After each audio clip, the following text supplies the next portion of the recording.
Good evening, everyone.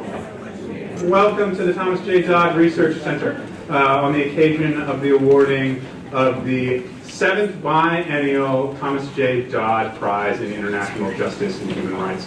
My name is Glenn Matoma. I'm the director of the Dodd Center here, and it's my absolute delight and privilege to begin this evening's award ceremony. We're tremendously excited about tonight's award winner, Positions for Human Rights, whose work has been absolutely central in extending the legacy that the Dodd Center was founded to advance, which is to say, a general culture of human rights and international justice at home and abroad. Tonight's program, you'll hear from several of us on different aspects of our work. We're going to begin with a video introduction to PHR and their most recent work, which is terribly exciting. And we'll conclude later on with a set of remarks from Executive Director Donna McKay. We anticipate an exciting several rounds of questioning at the end, so please feel free to engage, and then a reception afterwards. We invite you all to join us then. So without further ado, let's begin the video.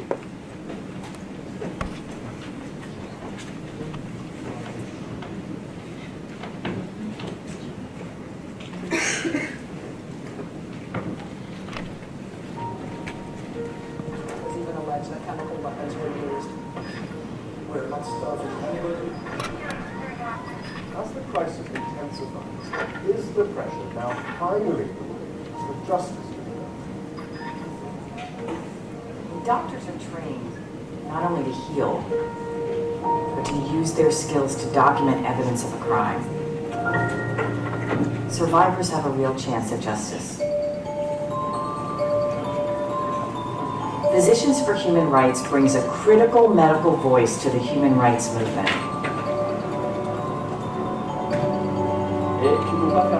We collect irrefutable evidence of human rights violations and use that to speak out for justice.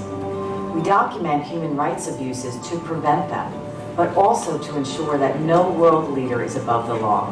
The evidence we gathered from mass graves in Bosnia directly contributed to the conviction of Bosnian Serb leader Radovan Karadzic. We believe truth matters. President Donald Trump telling ABC News earlier today that torture absolutely works. We've seen the consequences of inhumane illegal practices and refuse to go back. And joining us today is Dr. Vincent Icopina for Physicians for Human Rights. Force-feeding competent adults. This is not only unethical treatment, this is criminal behavior. Physicians for Human Rights was one of the first groups in the world to prove that Saddam really had used sarin and mustard gas against the Iraqi Kurds at Halabja.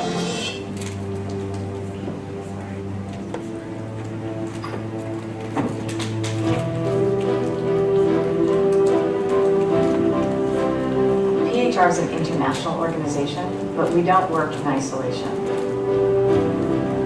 Our partners are doctors, they're nurses, they're lawyers, they're judges, they're prosecutors. PHR provides very important support to these partners, helping them to learn how to document sexual violence and mass rape and torture.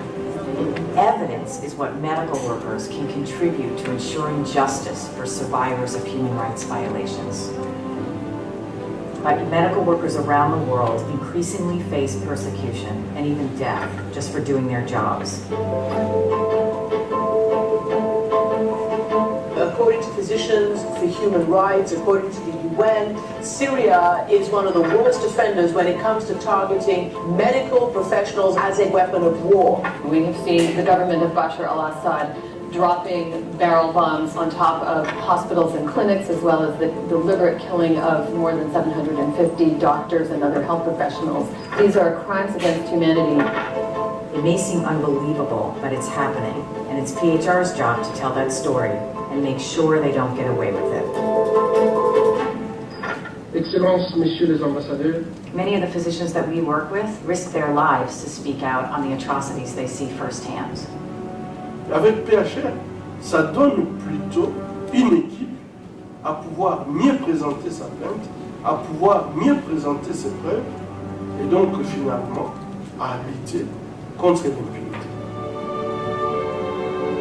The power of a doctor's testimony is a highly credible scientific voice.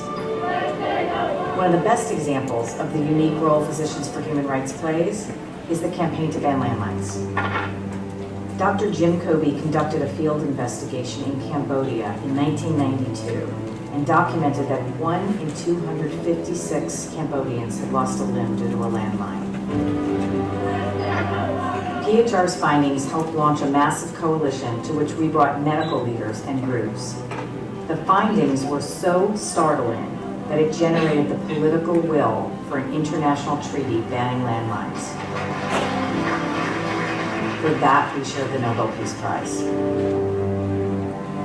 There is no doubt this achievement has saved countless lives. We know that our efforts create real and lasting change. I'm optimistic because I know and have the privilege of working with incredible people who are making a real difference in this world. And Physicians for Human Rights will never stop innovating and will continue to bring critical and credible evidence to the pursuit of justice and dignity.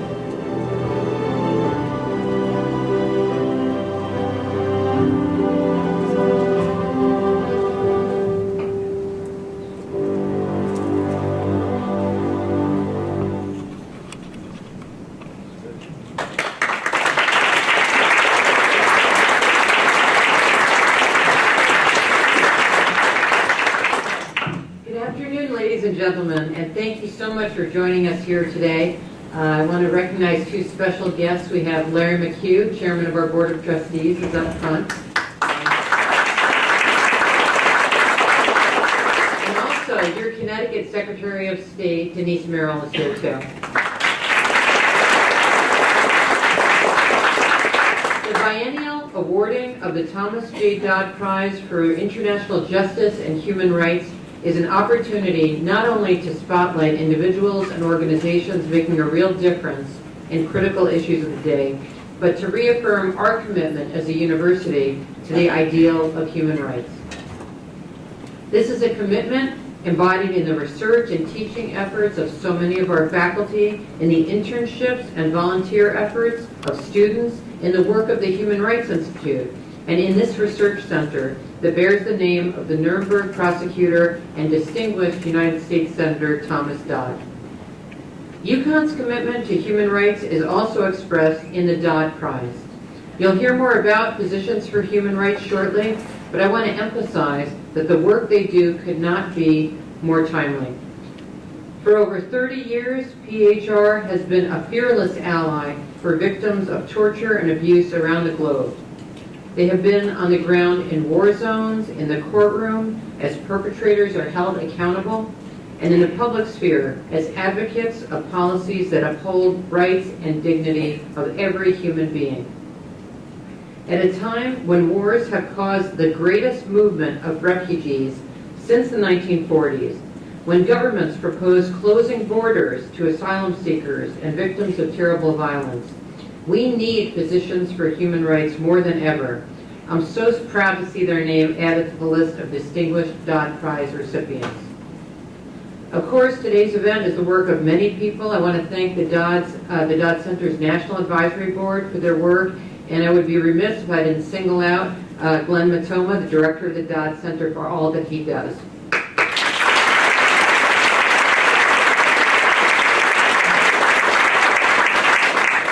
Our community also owes a great debt to our presenters, and I want to say a few brief words about each one of them. Helena Folks serves as the chair of Dodd Center's National Advisory Board. In that capacity, she's been a tireless advocate for the center's work and for the work of the human rights legacy of her grandfather, Tom Dodd. She does all this while simultaneously satisfying the demands of one of the most high-profile positions in American business as president of CVS Pharmacy. If I tried to list all of Helena's accomplishments in business and philanthropy, we'd be here all night. However, I do want to point out that Fortune magazine recently named her number 12 on its list of the most powerful women in business. So believe me when I say that if Helena wants something to get done to further the mission of the Dodd Center, it will get done. Helena's uncle, meanwhile, is somebody you know well, needs no introduction here at UConn. Chris Dodd is known to UConn from Washington to Hollywood for his years of service in the U.S. Senate and as chairman of the Motion Picture Association of America. But one aspect of his career that I want to emphasize is that he followed in his father's footsteps, not only as a senator, but as a tireless advocate for human rights and international justice. That advocacy is enshrined in his many years of public service and in the work the center does that bears his father's name. Please join me in welcoming our presenters, Helena Foulkes and Senator Chris Dodd.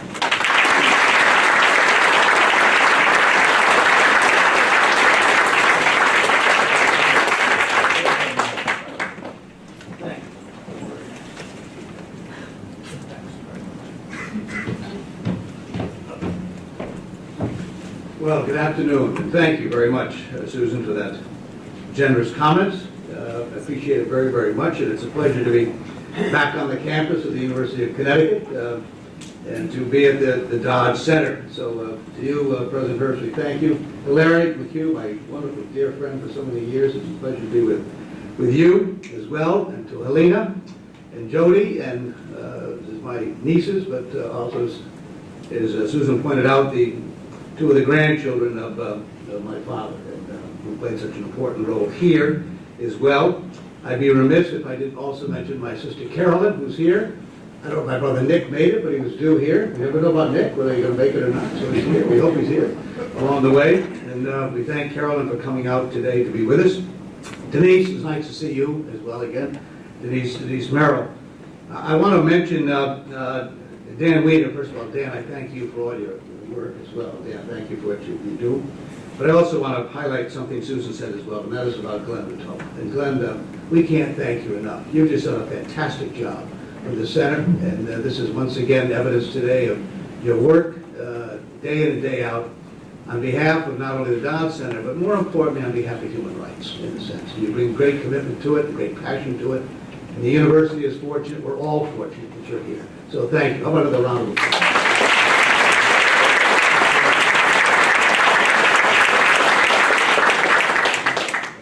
The Dodd Center, as many of you may know here, was dedicated some 20 years ago to preserve and extend the work of my father, Thomas Dodd, at the Nuremberg trials, 1945 and 1946.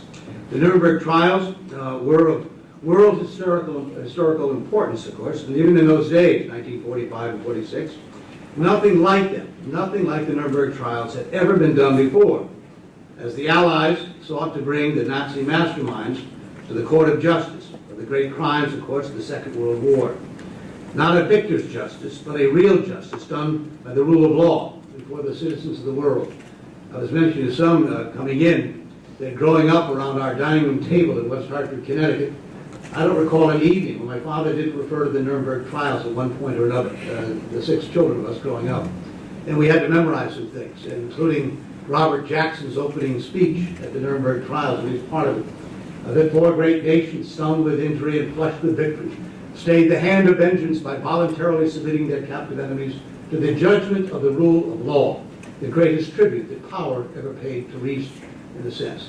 And Jackson went on, what a brilliant speech he gave, but again, growing up in a household where Nuremberg, human rights, and the rule of law was something my father cared deeply about and wanted his 6 children to be aware of it. I must say as well, and I mentioned this coming in as well, that reading my father's letters to my mother, which I only discovered a few short years ago, where my father wrote every single night about 12 or 14 pages of handwritten letters to my mother, 400 of them, between the fall of 1945 and the fall of 1946. And the letters in 1945, he was 36, 37 years of age, were written by a young man in many ways. The letters written in the late spring and summer of 1946 were written by a much older man who had witnessed and seen the horrors of the Nazi crimes. And so those letters and his education and the rest of everything else he did in his life, the center of gravity was the Nuremberg trials, including his efforts at domestic policy. Evidence presented, of course, at the Nuremberg trials was overwhelming. I thought particularly interesting, again, I mentioned this before the program began, at the Mauthausen concentration camp included the death rolls, which included some 70,000 names, and was compiled and signed by the medical staff at that concentration camp. In a period of 12 hours in March of 1945, on a given day, some 203 are listed to have died, all of the same condition, of heart failure. They each died a few minutes apart, and they died in alphabetical order, as my father pointed out. The first death was a man named Ackerman, who died at 1:15 p.m. The last name was Zinger, who died about midnight of that day, and it was chronicled accordingly. Those death rolls were interesting pieces of evidence, to put it mildly. They contained both facts, the horrific scope and the scale of death perpetrated by the Nazi regime, but they also contained alternative facts that lie in these human beings had died of heart failure, all of them. The role of the court and prosecution was to sort fact from alternative fact, and indeed to make alternative fact a fact in and of itself. Evidence of a guilty conscience, if you will. This was the evidence alongside the ovens and the mass graves that were also laid out before the world, the Nuremberg trials.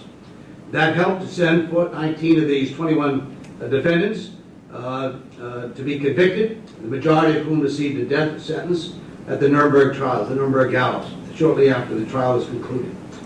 PHR, the Physicians for Human Rights, is the direct descendant, in many ways, the point of reference, the events in Mauthausen in 1945, is a direct descendant of this pioneering work done at Nuremberg over 70 years ago.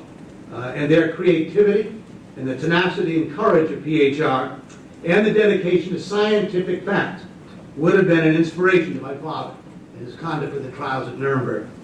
Honoring PHR today is part of the broader mission of the Dodd Center to extend my father's legacy by promoting the culture of human rights, not only here at UConn or in Connecticut, but around the world as well.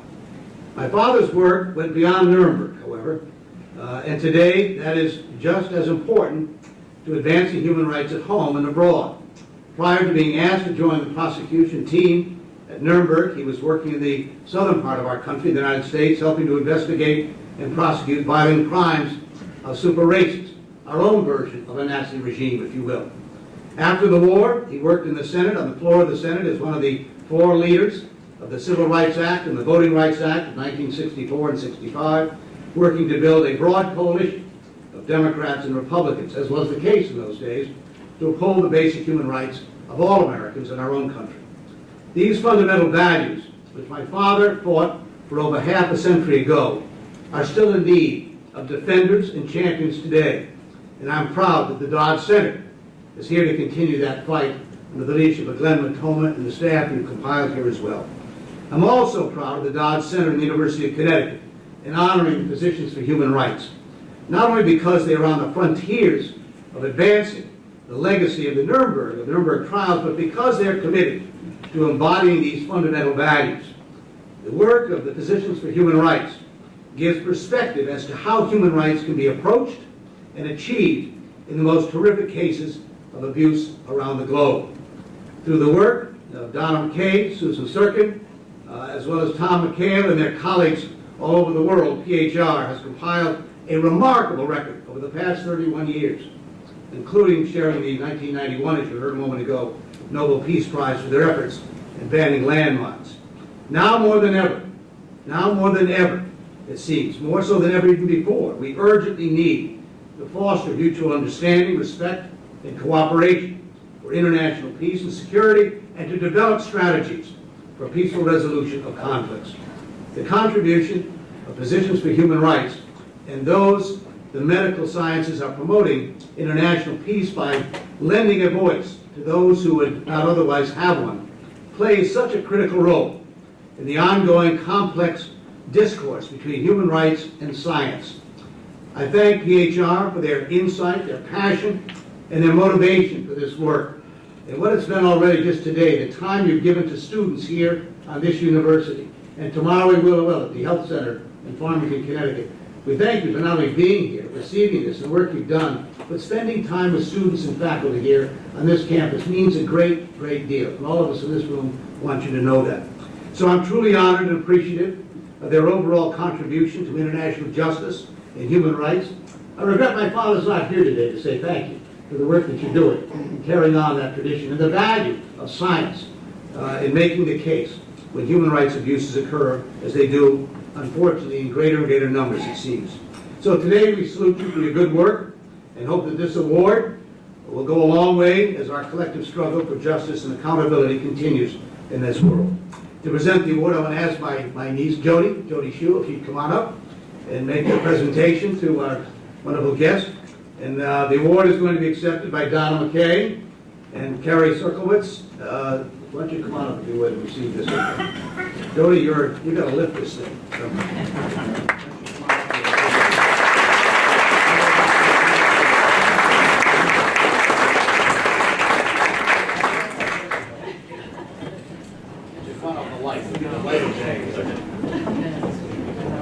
Well, this is let me read this to you because it's of such value. Since 1986, Physicians for Human Rights has used medicine and science to document and ultimately prevent mass atrocities and severe human rights violations.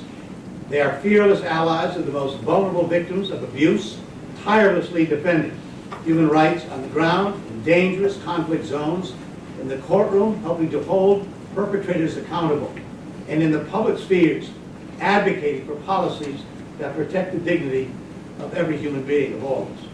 The pioneering efforts of the Physicians for Human Rights has brought doctors, scientists, and other health professionals onto the front lines of human rights protection and promotion, using forensic science, clinical medicine, and public health research to document torture, systematic abuse, and other crimes against humanity, as well as train and empower health professionals globally to investigate and to prevent human rights violations. Their work has contributed to convictions of war crimes, torture, and extrajudicial killings, and helped to establish key professional standards for documenting abuses and new international legal norms for protecting rights. Combining courage, tenacity, and innovation, Physicians for Human Rights is a true leader in the global human rights movement, and how proud we are at the center and at this university to thank you, your colleagues, for your wonderful contribution. Congratulations.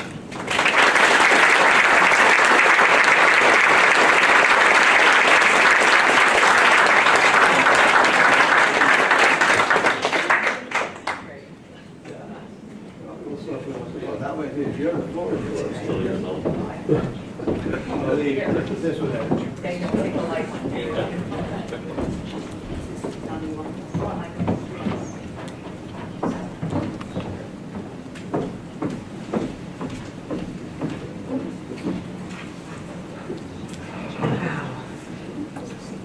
That was amazing. As Senator Dodd said, I'm Donna McKay, and I'm the Executive Director of Physicians for Human Rights. On behalf of our founders, our amazing board and staff, our heroic partners, thank you so much for this honor. To be honored alongside Louise Arbour, the Committee to Protect Journalists, host Don, Bill Clinton, our good friend and board member, Justice Richard Goldstone, is really truly humbling. I want to thank you, Senator Dodd, for the leadership in supporting human rights as a cornerstone in U.S. policy. It's precious to us. I must say, it's sorely missed right now at this moment in time. I want to thank you, Glenn, the director of the Dodd Center, for the incredible work that you do with students and young people. Advisory board member, Helen Folks, and of course, University President Herbst.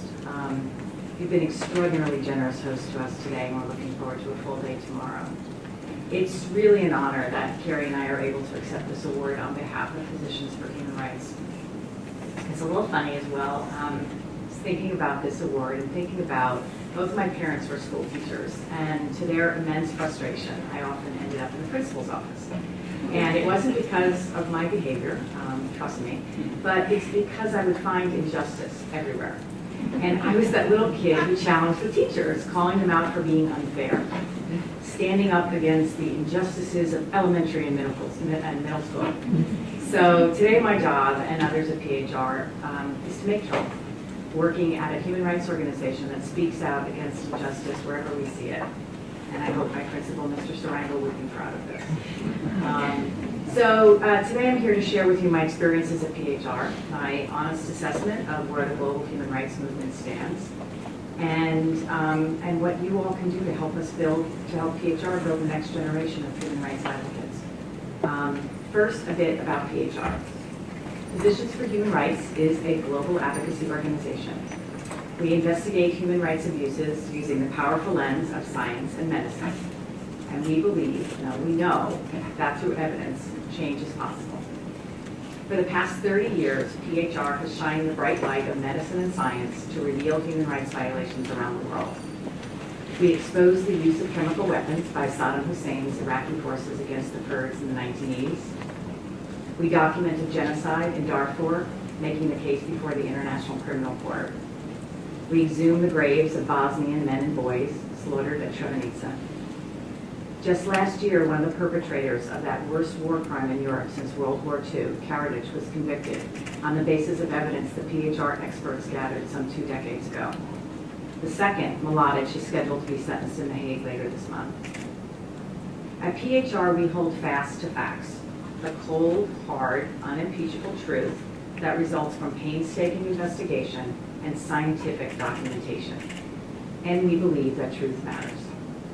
Despite some claims to the contrary, there aren't any alternatives to facts. In this era of tweets and sound bites and spin, our staff and partners do the meticulous, usually unglamorous, and often traumatic work of careful evidence gathering.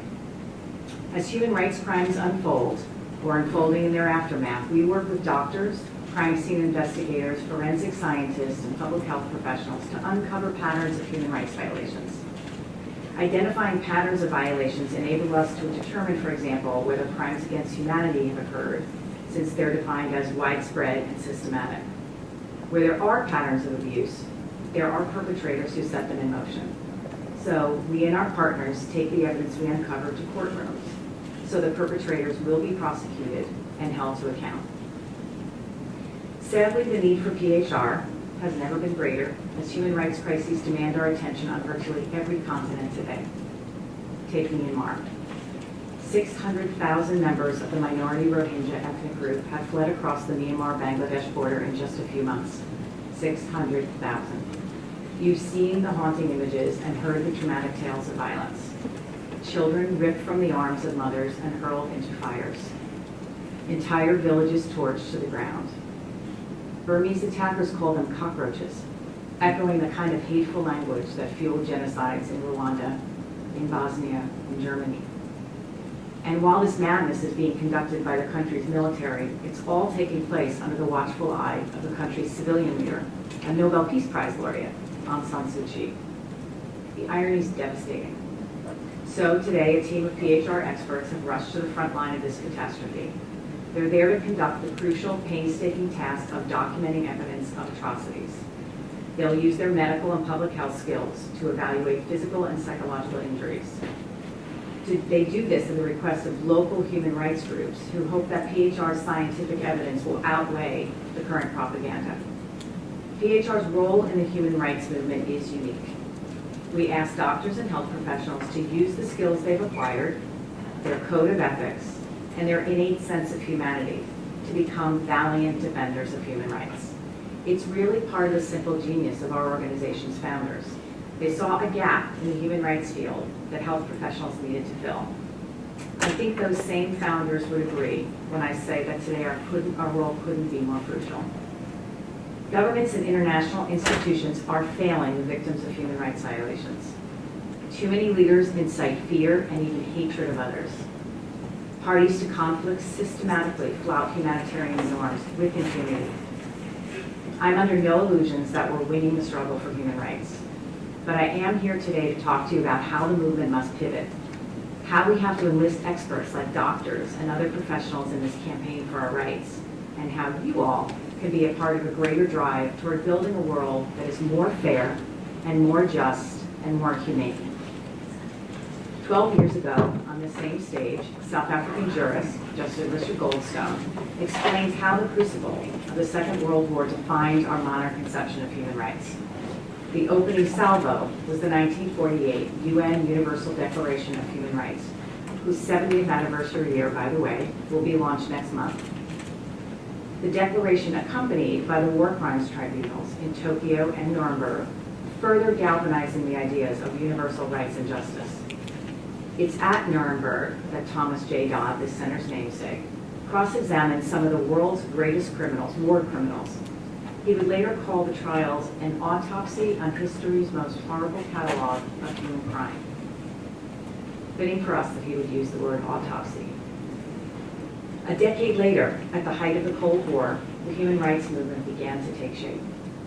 Large international organizations and civil society movements emerged to expose rights violations and also to promote and solidify norms. From the ashes of war emerged the hope of a new global order. Institutions that were meant to protect rights and institutions that promised consequences for those who broke the law. In 1986, Physicians for Human Rights was founded in Boston to perform the actual autopsies that the elder Senator Dodd mentioned after Nuremberg. But we weren't just focused on investigating violations. We also played a role in helping to create new international treaties and norms. In 1991, we sent Dr. James Covey to Cambodia to document the devastating effects of anti-personnel mines, a legacy of years of war. Using the tools of epidemiology, he concluded that 1 in every 236 people in Cambodia had stepped on a mine. Think about that number for a minute. Imagine walking in the streets of Manhattan and every block or so passing someone with a leg or a hand that had been blown off by a mine. It's really unthinkable. That study led to the establishment of the International Campaign To Ban Landmines. And as a founding member of that campaign, we organized medical associations around the world to call for a ban on the production, the sale, and the deployment of these sinister, indiscriminate weapons. Right? A landmine doesn't know if you're a friend or a foe or a child or an adult. A global mine ban treaty was signed in 1997, and it came into force faster than any arms control treaty in modern history. For that work, as was mentioned before, we shared a Nobel Peace Prize. But the truth is, our victory was and continues to be incomplete. The US, Russia, China, and dozens of other states have failed to ratify the treaty. And we fear that with the recent deployment of mines in Myanmar, for example, the strong norm against such weapons could be softening. And it's not the only international compact that's at risk today. One example of the undoing of norms is happening right now in Syria. According to data painstakingly collected by PHR, there have been at least 478 intentional or indiscriminate attacks on medical facilities since 2011. More than 800 medical personnel have been targeted and killed. The vast majority of these attacks have come at the hands of the Syrian government and their Russian allies. This is not collateral damage. This is not a consequence of the fog of war. This is a despicable, efficient strategy to terrorize civilians, murder innocents, and destroy the health system so that those who can't flee die from a lack of health care. It's a war crime, and because it is now both widespread and systematic, it amounts to a crime against humanity, and it needs to stop. And of course, those who carry out these crimes must be held to account. Since the 19th century, there's been an international consensus that doctors and hospitals are protected in times of warfare. Under the Geneva Conventions, patients, including soldiers or other combatants, are not a legitimate target once they've entered a hospital and laid down their arms. It's a concept known as medical neutrality, the principle of non-interference in the provision of medical services, regardless of one's political affiliations. And yet, in recent decades, in Bahrain, in Turkey, in Kashmir, in Afghanistan, in Yemen, and Sudan, we at PHR have seen these protections steadily wane. In April, we contacted health professionals in the town of Khan Sheikhoun, where the Syrian government had unleashed a terrifying and illegal chemical weapons assault. Instead of running for their lives, medics and nurses ran into the danger. They donned whatever protective gear they could find, and they watched children convulse, foam at the mouth, and then suddenly stop moving. And just as they're rushing patients into an underground clinic, bombs rain down on the clinic itself. At least 83 people were killed that day, 1/3 of them were children. Another pillar of international law appeared to crumble into dust. In recent years, polio vaccination teams in Pakistan have been attacked. In Mali, militants have stolen ambulances and destroyed medical clinics. In Turkey, security forces have taken over hospitals and blocked emergency vehicles from reaching clinics. And though many of these attacks are clear violations of international laws and norms, they almost always go unpunished. We don't have to live in these countries for this growing practice to offend every sensibility.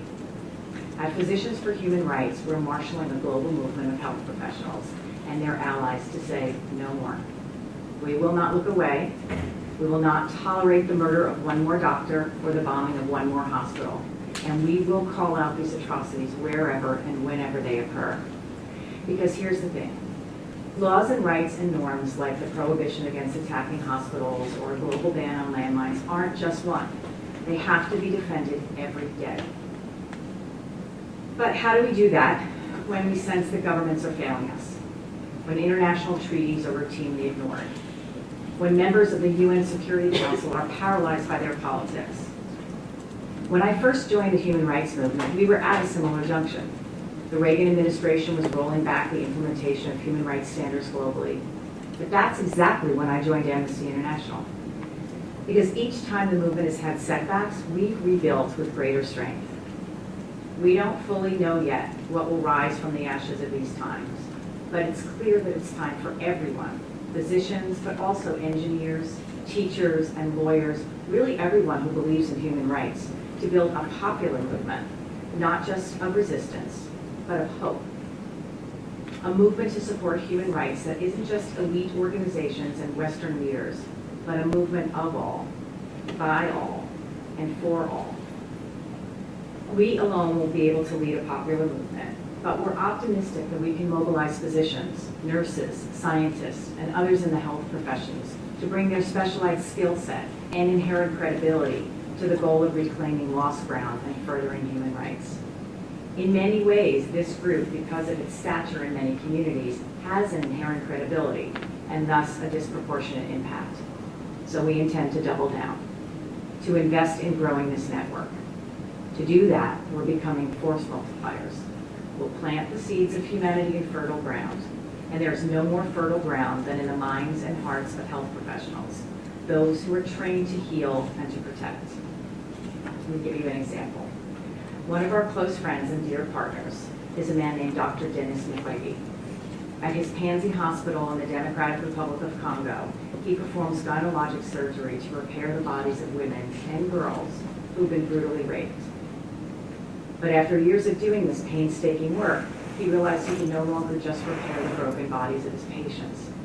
He needed to become his patient's advocate. So we helped train him and his medical staff in best forensic practices, how to collect evidence, document it, preserve it, and present it in a court.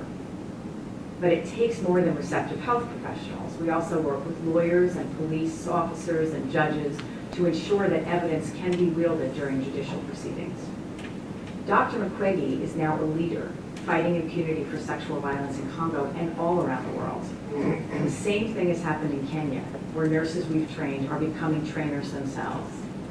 And last year, more than 35 years after the bodies of a group of Afghans were dumped into a mass grave, 24 PHR-trained Afghan forensic scientists carried out their country's first mass grave exhumation. The women and men in our networks are expanding human rights and acting as agents of change in their own communities. And collectively, they advance human rights more than any one single organization ever could. Think about some of the human rights violations we've experienced here in the United States. You're familiar with the ongoing lead poisoning of drinking water in Flint, Michigan. What you may not realize is that it was a pediatrician who showed and spoke about the doubling and sometimes tripling of lead levels in children's blood. For her efforts, she was accused of whipping up hysteria. Some women in the audience may identify with that accusation. And yet, she persisted. And by the way, this courageous pediatrician, Dr. Mona Hanna-Attisha, is the daughter of Iraqi immigrants. All of us must be willing to stand up against authority if that's what's required to be on the side of human rights. In the dark years following 9/11, the U.S. torture program was designed and enabled grotesquely by a small group of health professionals. Those trained explicitly to do no harm implemented ineffective, illegal, and indeed harmful methods of torture that damaged countless lives. This year we broke ground with a report showing that health professionals in the U.S. torture program essentially engaged in human experimentation, testing their brutal methods on prisoners in direct violation of the Nuremberg codes. And you may have heard, 2 of the psychologists who designed the program just settled a lawsuit in the state of Washington with 3 former detainees. A major victory for accountability and a day of reckoning for all of the torture program's victims. Health professionals should never be co-opted into violations of human rights, and we must support those who are asked to do so and based on their ethics must refuse. That's why we publicly supported a Navy nurse stationed at Guantanamo Bay who, defying orders, refused to violate medical ethics and force-feed a hunger-striking detainee. It's why we support health professionals like the Utah nurse who rejected a police officer's demand that she draw blood from an unconscious patient. The more health professionals are willing to stand up against injustice, the better able we are to prevent human rights abuses, and the more successful our cause will be. In short, we're working to build a movement led by health professionals, but not exclusively limited to them. At a time of isolationism, we won't be isolated. Our colleagues will communicate across borders. They will stand up for one another. And at a time when we face incredible challenges, they will help lead the way towards a better future. In fact, they already are. A few years ago, we trained health professionals from Syria, many who crossed over the border into Jordan and Turkey, others still working inside Syria. We trained them in the international standards to document torture and ill treatment. By the way, standards we helped develop in the 1990s. We did this because they wanted to be a part of the future justice process in their country, should one emerge. But we didn't just supply technical skills, we imparted the language of human rights and shared the common courtesy of human welfare. These doctors, thus, become leaders in their own right. I'm thinking about a Dr. Mohammed, who was part of our training program very early on after the war started. And I can recall him sitting across the room as we're doing this training and him saying, "Excuse me, but this language is new to us. This concept of human rights is not something we've had experience with. And the freedoms you talk about are not something that we've had." We've stayed good friends, and I just recently saw a post on his Facebook page. He was speaking out against the atrocities being brought upon by the Rohingya. A doctor right now, working in a surgical hospital, built into a cave for protection, speaking out against the injustices of another. They've become advocates. They're now speaking out for others. And they've latched onto human rights and they're not letting go. Now for the interactive part of the talk. So, who in this room attended the Women's March? Show of hands, please. Yeah, I thought it would be a lot. So you've already enlisted in the movement. The Women's March was one of the largest global mobilizations in history. A new generation of leaders is emerging. More voices are speaking out, urging their governments, their companies, and their broader communities to live up to the highest standards of human rights. It's amazing to watch. History's proven that once you start speaking the language of rights and humanity, it's nearly impossible to put that good genie back in the bottle. One of the most inspiring figures I've met during my 5 years at PHR is Dr. Chemin Panaji, a leading light in Turkey's anti-torture movement. She spent her career fighting for those at the margins of society, the disenfranchised and the dispossessed. She collected evidence for the first successful prosecution of Turkish security forces for torture. But she doesn't limit the struggle to her home country. She's part of an international group of forensic and torture experts who go around the world advising governments and policymakers how to eliminate torture. Instead of being honored as a hero that she is in her country, back home she's facing serious persecution. She took part in a free speech campaign for a Turkish newspaper and was promptly arrested and charged with trumped-up terrorism charges. 1 year ago, I attended Chemin's first court appearance in Istanbul. Here was a hero of the human rights movement staring down the real possibility of facing years in prison, and she was beaming. She joked about after how so many years of petitioning the government, she may finally have the chance to investigate Turkish prison conditions from the inside. But mostly her joy and strength came from the many people who came from several countries to support her case. She actually turned her trial into what she called a celebration for humanity. It's that kind of resilience that I ask you to emulate. I ask you in our cynical age to be voices of optimism. In a time when we feel splintered and disconnected, to find purpose in our common humanity. Tyrants and dictators want us to despair because they know that despair leads to dejection and dejection leads to giving up. Go search for your heroes and draw your energy and inspiration from them. They are everywhere. One of my heroes is a man named Dr. Jack Geiger. One more story, if you'll indulge me. Jack, the founder of PHR and a pioneer in the community health center movement, he helped start the country's first rural health center in Mount Bayou, Mississippi in 1965. As he started working in the community of former sharecroppers, he found that so many of the kids were suffering from malnutrition. So he started writing prescriptions for food that the local grocer would then back bill to the center's pharmacy. So the federal office financing of the health center caught wind of the system and dispatched an official to reprimand Jack for using dollars earmarked for medical services on food. When confronted, Jack just replied, "The last time I looked in my medical textbooks, the best therapy for malnutrition is food." And the official let him be. I pray for a world in which everyone thinks like Jack, a world in which we all look for solutions in earnest, tell the plain truth to those in power, and see the value in every human life, stand up for those who don't have a voice, and work tirelessly to empower every person to become a defender of human rights and human dignity. Because you see, leadership doesn't just come from governments. It comes from each and every one of us, from people like Jack, from you. Thank you so much on behalf of all my colleagues for this honor, and thank you for believing in human rights. Thank you for honoring us and all of those health professionals who are ready to stand up for justice and lead us to a brighter future.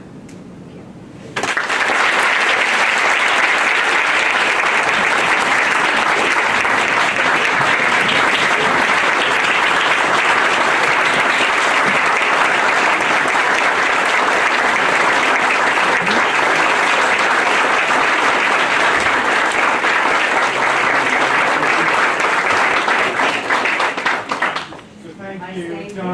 Well, would you indulge the possibility of some questions and answers from the audience after that rousing call to arms? You might be looking at a lot of hands and lists in your popular movement. But I'd love to get some questions or some thoughts from our audience. Henry, please. Thank you for that very inspiring talk. I have one particular question. The physicians who do your fieldwork and your analysis, are they in and out? Are they staff people? How does all that work? Sure, great question. We have 2 physicians on staff. Great. We only have 2 physicians on our staff. We rely so heavily on volunteers in continents, in just about every continent in the world. In the United States, for example, we have over 500 health professionals, psychologists, and physicians who volunteer to do forensic medical examinations of those seeking asylum. Because we know that if an asylum petitioner has a medical affidavit, they are far more likely to receive asylum because of that evidence. So in most of the places where we work, and many of the people who you saw on the screen, they're either volunteers, there are board members who also volunteer and go on missions. And now increasingly, through efforts like Tom and Suzanne and others, we're training health professionals in countries that are now going across borders and doing South-South collaborations. So I attended recently a training that Tom did in Kenya and the Democratic Republic of Congo, 2 places where we work on combating sexual violence. Some of those trainers are now training in the Central African Republic. So, and they're volunteering, and they're very dedicated.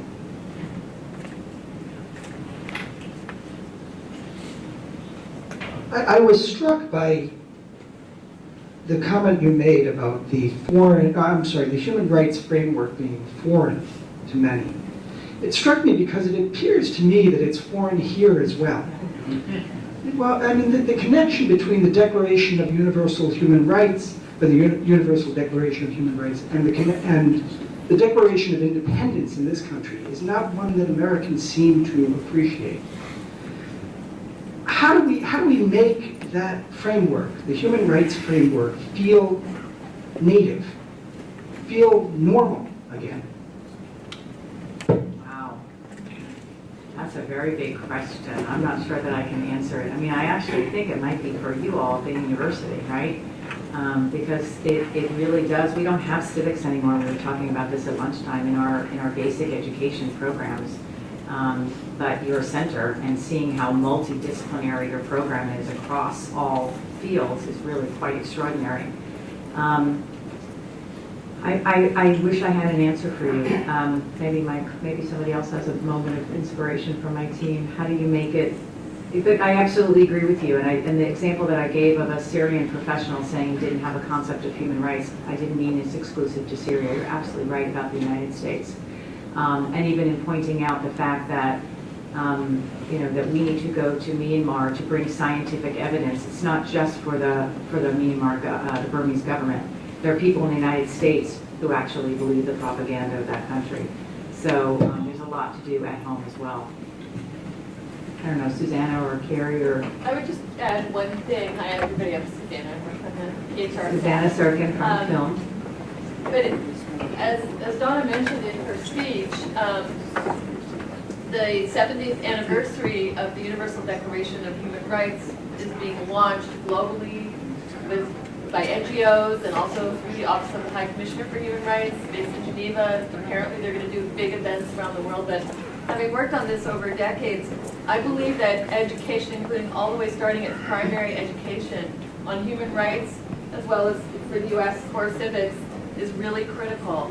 And as Eleanor Roosevelt said, I mean, most Americans don't know that the Declaration was largely initiated and drafted by Americans, especially Eleanor Roosevelt, but also others.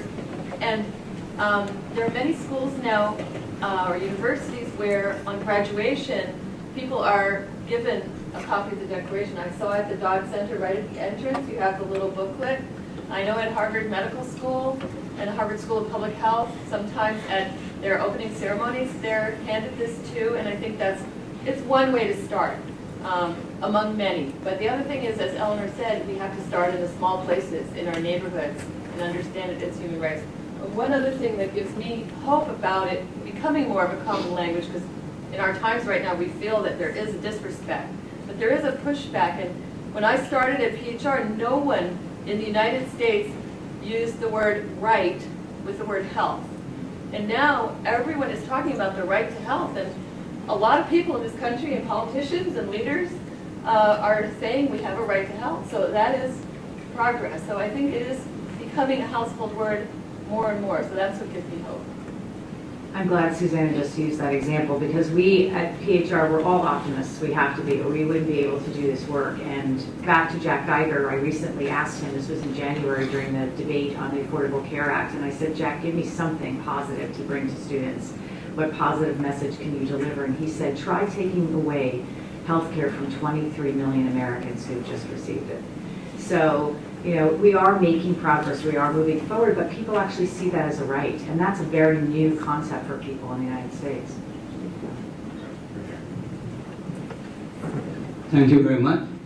I'm Belani Manohar, I'm a psychiatrist, and I've spent a great many years in bioethics meetings. And I wanted to say a couple of things. One, I think we're rapidly forgetting the legacy of the Nuremberg Code from the medical standpoint of view, and the principles of medical ethics that must apply to every interaction. For example, the American Psychiatric Association refused to participate in any of those activities in Guantanamo. And all of us individually have to take the responsibility of fighting back to insidious kind of research findings. For example, Senator Dodd mentioned these trials. the two people who escaped justice was Eugen Fischer, the director of the Institute of Anthropology, Eugenics, and Race, whose writings helped Hitler to develop this Nuremberg laws, etc. He continued for 20 years in Germany, and of course Joseph Mengele escaped. But all that work from Southwest Africa, Namibia, on the Herero and Nama people, was the presage of what was decided in the Wannsee Conference. All those connections are being lost, and the Tuskegee experiments, this is all connected. And in that connection, I would like to say the University of Freiburg had preserved these skulls and whatever they did to the people of now modern day Namibia. And by law, they have returned it to Namibia.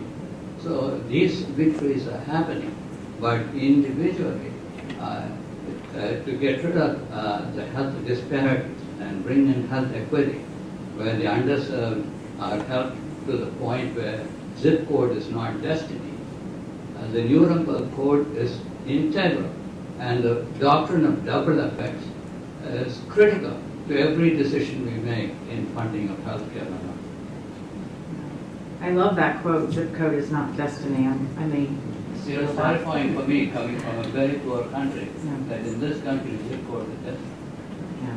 So you made many points, and I will just comment on two of them.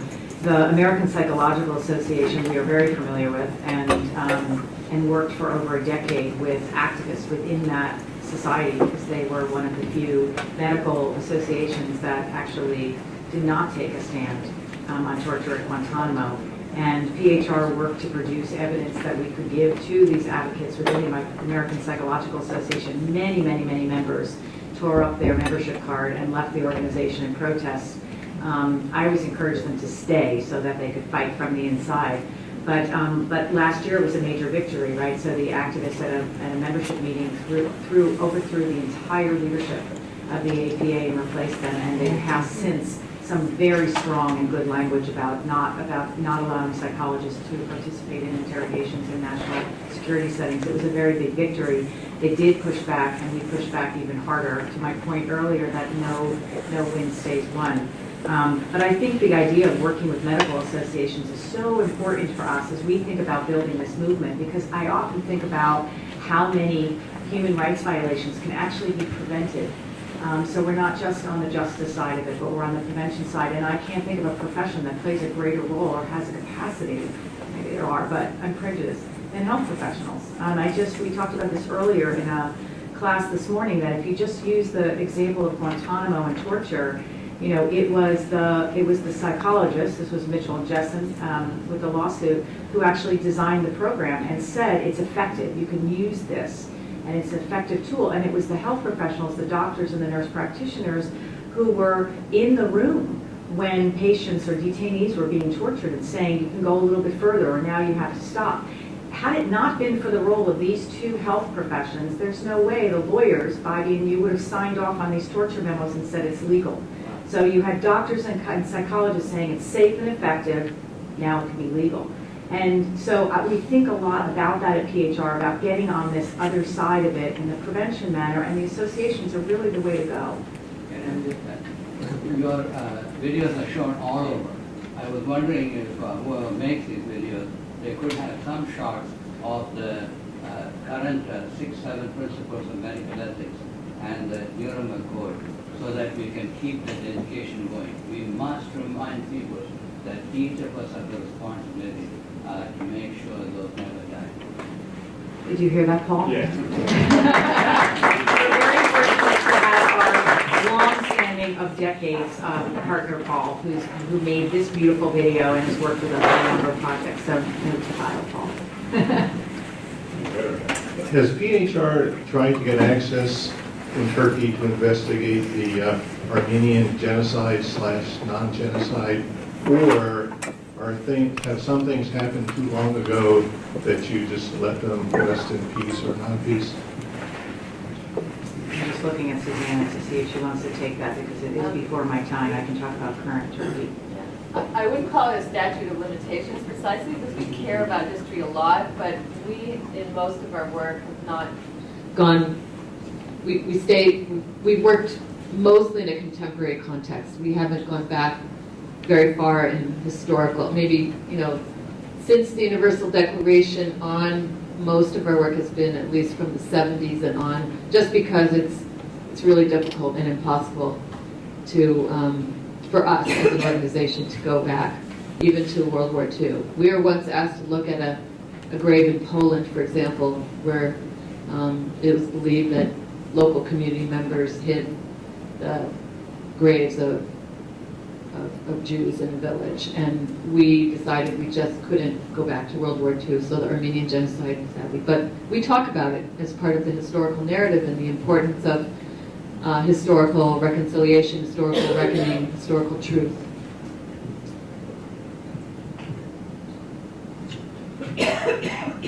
All right, looks like we have one more here.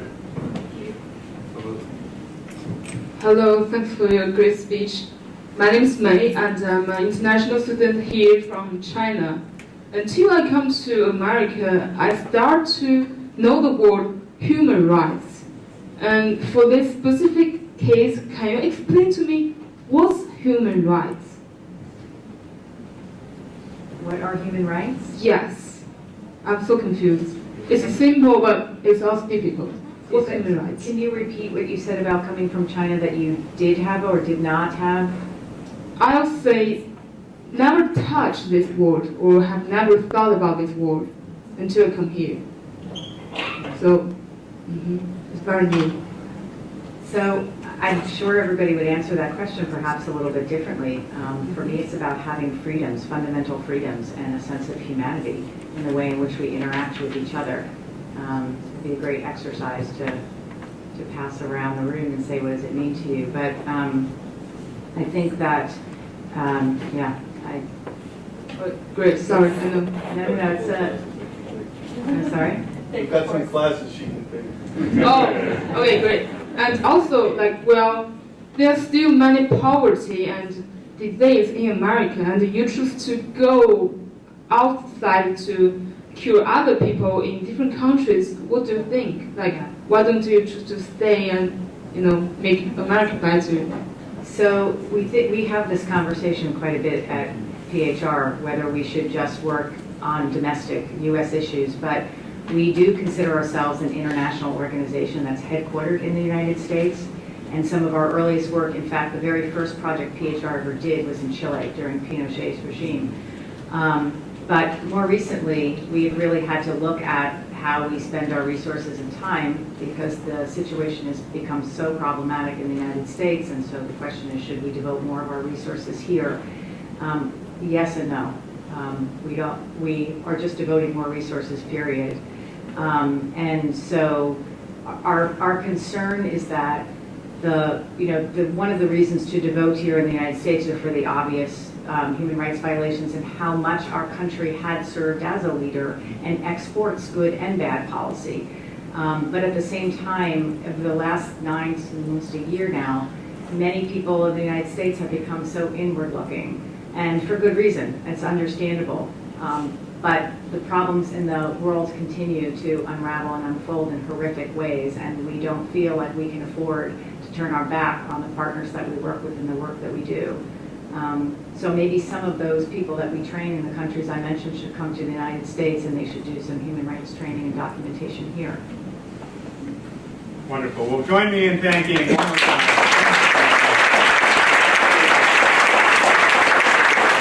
Thank you. And before I allow our wonderful Vice President for Global Affairs to bring us to a close, I'll just say, part of the answer to many of those questions is come back here. Part of the business of the Dodd Center is to engage these hard questions of education, of preserving the long legacy of human rights abuses and human rights successes over time, and to introducing people from wherever they're coming from to a new language and a new discourse of human rights. I think we partner with our heroes like PHR who are responding in the field, in the moment, to emergencies, to demands, the things that need to be taken care of, and we have the luxury and the opportunity at the University of Connecticut to gain a little distance, a little perspective and engage in the hard, deep work of critically building a culture of human rights. So I implore you, come back, engage more of our programs, visit with us, engage what we're doing, and see if we can't do this together. So with that,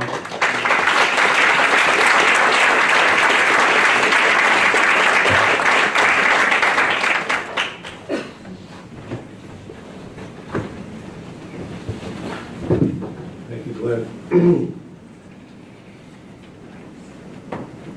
I want to thank the Physicians for Human Rights for, one, the work that you do. It's obviously extremely important work. I want to thank you for coming here today and accepting this award and partnering with us. And I want to thank you for the message, which is human rights is essentially a political project, which was the message of today. We're very proud of UConn for our human rights teaching, our human rights outreach, our human rights research, and our human rights practice. And it's important that we collectively remind ourselves on an ongoing basis that this is essentially a political project. I grew up in New York City. There were more Jewish people in New York City when I was growing up than were in Israel. I used to go to the store in the corner. I was in 5th grade, get a cheeseburger and a root beer float for $1.25, and the guy that gave me the cheeseburger had numbers on his arms from a concentration camp. But I was always told, never again. That's what we used to say, never again. And I believed it, because we knew it was horrible. But as a child, I thought, never again. Of course, never again. I was wrong. It keeps happening. So we have our first possibly social media genocide. Not possibly, but definitely. And we have, I think, our first Buddhist genocide. So not only does it just keep happening, but it keeps happening in front of our very eyes. Which is my second point, which is the power of the visual. If you remember, well, students would remember this, but the Vietnam War turned on television. The Civil Rights Movement turned on television. Martin Luther King knew exactly what he was doing when they crossed that bridge in Selma. He brought the media there. So it's an interesting question today is what can the cell phone do? It's just a, it's just a little thing, but the power of the visual, and this is what part of what you're doing, I think it's a really, really important question. So I view this as the beginning of a partnership. Tomorrow you'll be with the Health Sciences, which is great, UConn Health, and we're very excited about that. And finally, let me just thank you for coming. I want to thank Glenn for your tremendous work, Nana for your amazing organizational work, Chris, Senator Dodd, the family, just thank you very much. And we're very fortunate we'll have a reception now, and we can continue the conversation. So thank you very much.